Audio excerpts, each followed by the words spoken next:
Salut à tous, j'espère que vous allez bien. On se retrouve déjà dans ce jour 20 sur 185 pour débloquer 1 million de dollars de capital en trading. Et aujourd'hui, on se retrouve pour la première vidéo sur les écrans. Donc, je suis assez content de faire cette vidéo. Ça fait depuis 20 jours déjà que j'en parle. Je pense que j'ai déjà partagé beaucoup de valeurs. Et ça va être le moment de montrer un petit peu plus des choses concrètes maintenant que j'ai partagé ma pensée, mes méthodes de raisonnement, on va dire, que j'ai attaqué un petit peu la profondeur. Et ben on va pouvoir voir concrètement qu'est-ce qui se passe quand je suis sur les graphes et qu'est-ce que je fais. Donc voilà, je suis content. Au niveau de la qualité, au niveau du micro, je ne sais pas exactement comment ça va se passer. Au fur et à mesure, j'investirai pour avoir une meilleure qualité. J'ai deux ordinateurs, je pense que l'autre est un petit peu meilleur, mais je suis pas certain. On verra, je vais essayer avec les deux. Et j'achèterai notamment un micro quand la chaîne prendra peut-être un petit peu plus d'ampleur. Donc voilà, ça m'a donné plein d'idées, peut-être pourquoi pas faire des streams plus tard, faire des analyses en direct, ce genre de choses. Mais commençons par le commencement. Je vais pas rentrer dans le détail durant cette vidéo, je vais juste montrer mon TradingView, comment je le configure, qu'est-ce que j'utilise un petit peu, voilà, je vais présenter ça gentiment, on va dire. Et donc on arrive dessus, alors je vérifie juste qu'on voit bien à l'écran, mais a priori tout est bon. Donc quand j'arrive sur mon TradingView, déjà j'ai des playlists avec beaucoup d'actifs, beaucoup de choses que je regarde. C'est volontaire, c'est conscient. Premièrement, pendant très longtemps, j'analysais uniquement la crypto. Donc je vais montrer un petit peu ce que j'analyse et comment je l'analyse. Donc j'ai pas mal d'indices et d'indicateurs, la Bitcoin dominance, ETH, BTC, ce genre de choses. Si vous n'êtes pas familier des cryptos, vous savez peut-être pas ce que c'est, mais c'est des choses pour moi très pertinentes et très intéressantes pour avoir une idée du marché des cryptos actuellement. Donc j'analyse les principales cryptos, on va dire, qui sont également ici. Après, j'ai pas mal d'altcoins que je suis plutôt pour l'investissement, pas spécialement du trading, mais voilà, je fais des points régulièrement dessus, plutôt sur du H4 daily. Là, on arrive un petit peu dans les principaux actifs que je peux trader, donc toute la partie forex, où j'ai vraiment la majorité des pertes forex, en tout cas des paires majeures. Et j'ai également quelques indices, donc le DXY, le Nasdaq, donc les indices américains, Nasdaq, S&P, également le DAX et le UK 100. Je ne sais pas exactement ce que c'est le nom de l'indice en futur, mais voilà. Quelques matières premières. Et voilà.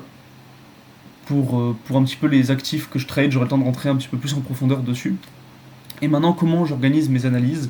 Donc j'ai plusieurs outils que j'utilise. Je parlerai un petit peu plus en détail de mes stratégies d'analyse plus tard, mais j'aime bien utiliser le brush, le stylo pour dessiner sur mes graphes. Voilà, vous me verrez souvent quand je ferai des analyses, quand je vais montrer les directions, soit utiliser le brush comme ça pour dire potentiellement qu'on va chercher du buy jusqu'à une certaine zone, puis un sell, puis X ou Y, peu importe, on s'en fiche.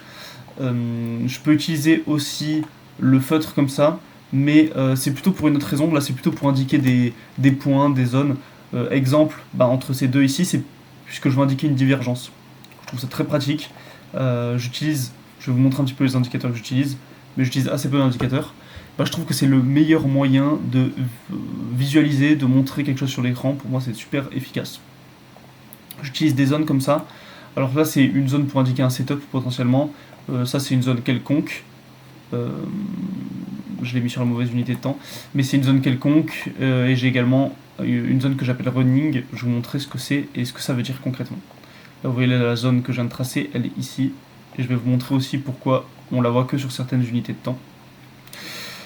Les trendlines, bon ça c'est classique, tout le monde connaît. Ça c'est pour tracer des bornes autour d'un mouvement. Si je veux mettre un plus haut, un plus bas, et qu'on est en train de retracer, faire quelque chose dedans, ça me permet de cadrer le mouvement, puisque si j'ai un plus haut en daily, je peux le placer. Et si j'arrive peut-être en M30 à un moment et que j'arrive dessus, et au moins ça me rappelle qu'il y a une zone dans cet endroit-là.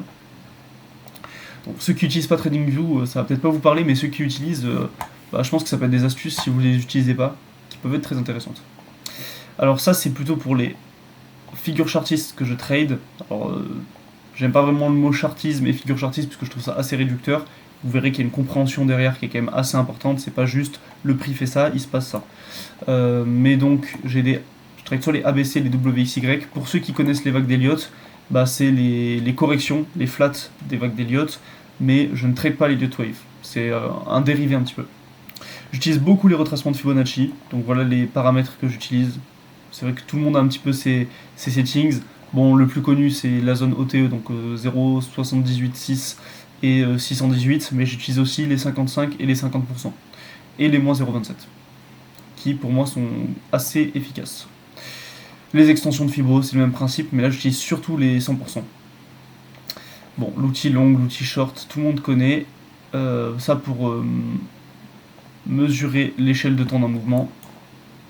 Et ensuite, les bulles que j'utilise pas mal pour mettre du texte et pour me rappeler quand je retourne sur une analyse, bah, je me rappelle un petit peu de ce que j'avais. Voilà, bah là on voit des messages, des éléments.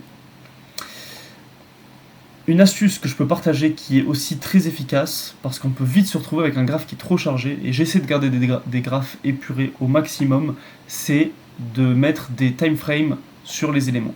Admettons, j'ai une zone ici. On va faire plutôt l'inverse. On va descendre, on va aller sur je sais pas, Bitcoin, on va descendre en M5. Admettons que je fais une analyse ici en M5. Tac tac tac. Ça j'enlève. Admettons que je fais une analyse ici en M5, je trace quelque chose, je sais pas, on fait peu importe, je trace une trendline comme ça, je fais quelque chose, on s'en fiche, voilà, peu importe. Je trace des trucs comme ça. Bon, ça va charger mon écran. Si je dézoome, et ben après il va y avoir des traits, notamment le plus important c'est avec le texte. La bulle de texte, ça se trouve là je veux mettre un texte en tout petit juste pour un mouvement ici, expliquer, bah là je remarque ça. Bah, si je vais me retrouver en H4, il y a tous les éléments qui vont être concentrés au même endroit. Je dézoome et là c'est super dense et c'est pas beau. Je déteste ça. Et pour ceux qui font un petit peu de l'analyse technique, je pense que vous avez souvent rencontré les mêmes problèmes. Donc j'ai fait quelque chose qui m'a pris pas mal de temps mais qui maintenant m'aide à toutes mes analyses. C'est que j'ai associé une unité de temps à chaque chose que je mets. Admettons, je veux entrer une petite zone ici. Une zone, allez, je trace un range. Voilà, donc là c'est Other, c'est juste un truc qui sort du quotidien, mais on voit qu'on est dans les unités de temps en minutes. Donc je mets minutes. Ce qui fait que si je vais en heure, je le vois pas. Si je redescends, je le vois. Comment on fait ça? On va dans paramètres, on décoche les timeframes qu'on ne veut pas, et ensuite il faut créer une template. Bah, je l'ai fait pour toutes les unités de temps, et je l'ai fait pour chaque élément. Je mets un coup de brush, j'ai ma timeframe. Je trace une trendline, j'ai la timeframe. Je trace un WXY, XZ. J'ai pas la timeframe. C'est l'exception parce que je l'utilise jamais en vrai. Mais sinon pour tous les autres, c'est programmé. Je trouve ça super efficace parce que je peux arriver pour une analyse ici, ça se trouve on voit plein d'éléments, je vais dézoomer. Bon là je l'ai mis pour l'heure ou alors j'ai juste oublié de le mettre peut-être. Mais en théorie ici on n'est pas censé voir mon choche ici, bah je le mets, c'est de la minute. Bah là, si je vais sur l'heure, bah c'est beaucoup plus épuré et beaucoup plus propre. Donc ça c'est un point un petit conseil on va dire que je peux donner et qui est très pratique, c'est un peu chiant à faire mais une fois que c'est fait c'est utile. Le deuxième, moi j'aime bien faire des forecasts, donc des prévisions, et j'essaie de le faire de la manière la plus précise avec les différents scénarios. Dit comme ça peut paraître flou, on pourrait croire qu'il y a des flèches de partout, mais pas du tout. C'est assez précis justement. Ici, je sais que je m'attends de la vente jusqu'à cette zone. À cette zone, ça peut être une zone de retournement. Donc on peut avoir un push pour casser le top, puis retourner péter le low, ou directement poursuivre. Bah, une fois que ces analyses sont faites, en haute unité de temps, et si vous regardez, j'en ai un petit peu de partout. Bon bah là, pas de structure, c'est pas un truc qui m'intéresse, je n'analyse pas. Ici, parfait, j'ai mon biais qui est déjà dessiné. Ici, je l'ai aussi. Ici, je l'ai aussi. Ici, pas intéressant. Ici, a priori, j'attends de la vente, toujours, ou de l'achat. Attends, j'avais écrit que j'étais un peu un entre-deux, donc un peu compliqué à analyser ici. Ici, assez simple, j'ai qu'une direction. Deux directions, bah là on voit que à ce niveau-là, j'avais soit de l'achat pour péter le top, soit descendre, et que si jamais on pétait le top, je m'attendais à de la vente derrière. Bah c'est exactement ce qu'on a fait. On est venu péter le top. Bon, alors on l'a pas tout à fait cassé. Donc là, on est un peu dans un entre-deux. Je m'attends à ce qu'on revienne péter le top, puis qu'on drop. Bon, ça c'est bien, pourquoi? Parce que c'est clair, dès que j'arrive sur mon graphique, tous les matins, je vais pas faire mon analyse en H4, machin. Non, j'arrive sur mes graphes, et c'est ce qui me permet de suivre beaucoup d'actifs en même temps, et de me concentrer sur les setups derrière. Donc deuxième un petit peu astuce que je peux partager. Et pour finir cette vidéo, je vais partager les indicateurs que j'utilise. Donc premièrement, j'utilise le MACD, donc le MACD, un indicateur de momentum. Et c'est un MACD un peu particulier, voilà, je le partage gratuitement, on va dire. C'est pas moi qui l'ai codé, mais dans lequel on peut utiliser un multiplicateur. Je m'explique, là actuellement j'ai plus TradingView Premium, je l'ai pas encore repris, mais je peux pas utiliser toutes les unités de temps. Je peux pas analyser par exemple en M6. Bah non, j'ai pas le droit. Je peux faire que du M5 ou du M15. Si je utilise du M10, je pense que le M10 n'est pas non plus utilisable non plus. Donc je suis pas toujours très précis. Et moi j'ai une manière assez précise d'utiliser le MACD qui fait que j'ai besoin des fois d'être entre deux unités de temps. Bah, j'ai juste à cliquer dessus et je peux, par exemple, là je peux passer en M30 en faisant x2, mais je peux faire x2.5, donc je suis en M40, quelque chose comme ça, et je peux vraiment le faire à l'infini. Et ça me donne beaucoup plus de précision. Alors ça, si quelqu'un n'utilise pas la MACD, il verra pas de valeur là-dedans, mais c'est quelque chose d'assez pratique. Et j'en ai un autre que j'ai codé ce matin. Je vais pas spécialement le partager pour le moment. Je me le garde un petit peu de côté, puisque je pense que c'est un indicateur qui a une grande valeur, qui est très utile, et pourquoi pas le faire gagner dans un concours, pourquoi pas l'offrir aux gens les plus assidus sur la chaîne, aux gens qui commentent, faire une communauté, peut-être avec que quelques personnes, dans lequel je le donnerai gratuitement. Voilà, je trouve que c'est quelque chose de valeur, et si je le donne gratuitement, ça perdra un peu de sa valeur. Mais c'est justement les points qu'il y a ici. Donc c'est un indicateur basé sur le RSI, et sur les divergences RSI, mais un certain type de divergence un peu particulière, qui est très utile. C'est pas moi qui l'ai inventé, c'est un français d'ailleurs, un francophone qui le partage, et c'est super utile. Alors peut-être que quand vous allez le voir comme ça, vous allez vous dire non mais c'est pas très intéressant, parce qu'il y a des zones comme ça où l'indicateur ping et on n'a pas de retournement. Regardez, ici il n'y a pas de retournement, ici il n'y a pas de retournement. Oui, mais il faut l'utiliser dans les bonnes périodes. Par contre, quand j'utilise dans les bonnes zones, regardez, ici j'attendais un retournement à partir d'ici. Précisément, alors il faut le combler avec une bonne analyse, mais donc cet indicateur-là, je ne l'aurais pas spécialement utilisé. D'ailleurs, on regarde, j'ai pas été déclenché sur ce trade-là, et j'ai pas été pris. Par contre, à partir du moment où on est venu vraiment dans ma zone d'intérêt, il y a eu un premier signal, mais j'ai pas eu de setup d'entrée. Un deuxième signal, j'ai pas eu de setup d'entrée. Le troisième où j'ai eu un setup, je suis rentré. Et j'ai été BE ici. Je suis re-rentré à nouveau sur ce signal-là. Et avant d'être BE, j'ai quand même fait quelque chose comme 3R, ce qui est intéressant. Et sur le premier, j'ai fait 1,38R. Alors, ça fait 2 TP, possible. Alors ça dépend de comment on manage le trade, mais là je suis toujours en train de chercher les setups de vente là-dedans.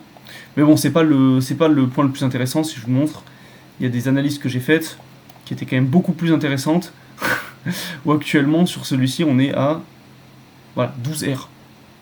Je vois pas beaucoup d'RR de 12 sur YouTube, hein, et sur lui on est actuellement à 14R.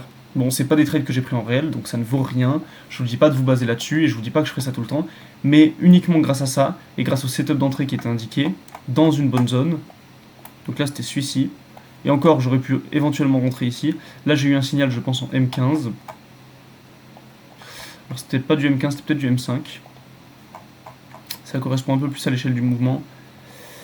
Voilà. En M5, j'ai eu des signaux de vente ici. J'ai attendu. Je suis rentré à la cassure du dernier plus bas. Et voilà, il y avait ligne droite jusqu'en bas. Il y a plein d'actifs sur lesquels ça m'a fait ça. C'est pour ça qu'actuellement je suis très satisfait de ce signal. Voilà. Des signaux ici de vente dans une zone d'intérêt, ça part en ligne droite, et c'est des RR qui sont monstrueux à aller chercher potentiellement. Donc à nouveau, je reste sur ce que j'ai dit, il ne faut pas s'attendre à avoir des résultats monstrueux, il ne faut pas s'attendre à faire 10% chaque mois, mais si je me rends compte que ces RR, j'arrive à les faire régulièrement, bah au lieu d'aller chercher des performances qui sont monstrueuses, je vais chercher peut-être plus de sécurité et baisser mon risque. J'ai déjà un petit peu réfléchi, et je pense sur mes comptes propres risquer 4% par trade, ce qui est quand même assez élevé, mais ce qui pour moi est cohérent sur un petit capital, et sur mes propres firmes, je risquerai environ 0,3% par trade, ou 0,4% par trade, quelque chose comme ça.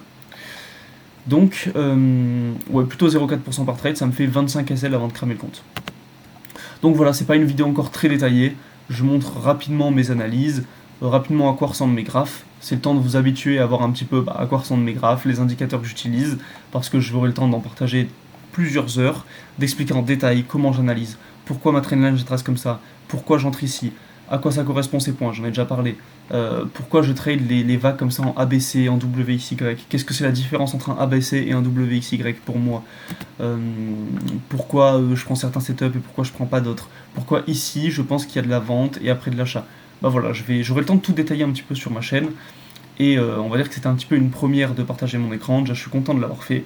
Et on se retrouve demain pour le bilan de la 3e semaine de mon challenge. On sera le jour 21 sur 185. Donc voilà, je vous dis à demain et je vous souhaite une bonne fin de journée et un bon week-end.